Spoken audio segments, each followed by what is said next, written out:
Hello guys, good morning. Welcome to my channel, Just TV.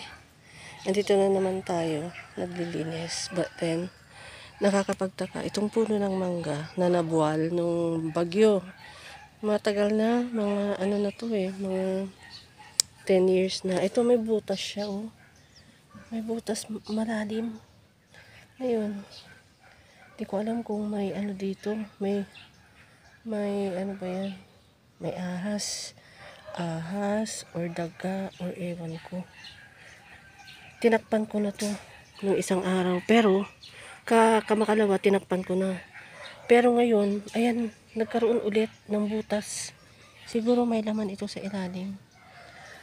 Ano kaya ang laman niya? Tingnan nyo guys, Ayan diba? Ayan, para makita nyo, diba? Ayan may ahas kaya dyan? No, nakakatakot. Ayan, tignan nyo. Sana wala, no? Tatakpan ko ulit. Okay guys, see you later. Kukuha lang ako ng lupa, tapos tatambakan ko siya para mapuno yung butas. At obserbahan natin hanggang bukas kung meron pa rin, magkakaroon pa rin ng butas ito. Kasi nilagyan ko na dati, tapos ayan. Siguro napunta sa ilalim yung nilagay kong lupa dyan. Siniksik ko pa nga Pero ayan pa rin. Ganyan pa rin nangyari. Ang laki ng butas, no? Okay guys, see you later. Ito guys. Nakakuha na ako ng isang timba. Tapos lalagyan natin. Bubuhusan natin.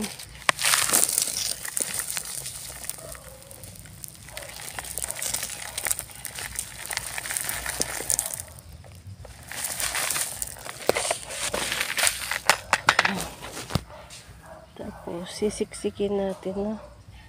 Ayan, lagyan na natin.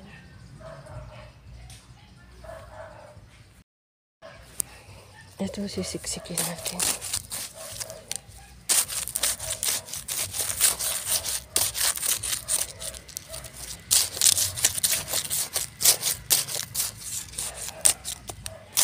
Lumulubog pa rin siya guys. Lumulubog pa rin. Kakatakot naman to. Baka may ahas. Kaya may cobra dito. Ayan. Lagyan ulit natin.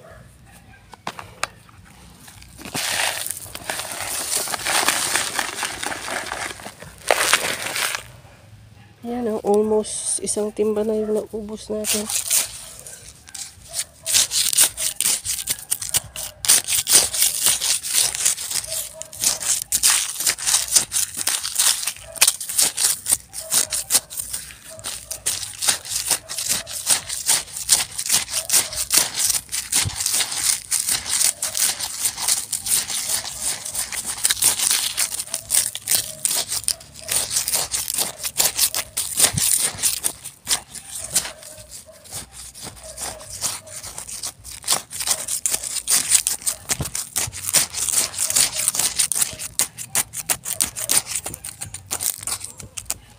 Ito, tignan ulit natin bukas kung magkakaroon ng butas ulit, no?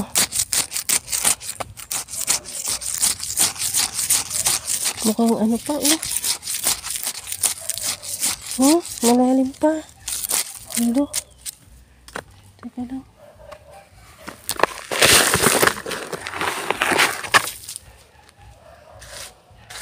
Ayan, tinabunan na natin siya.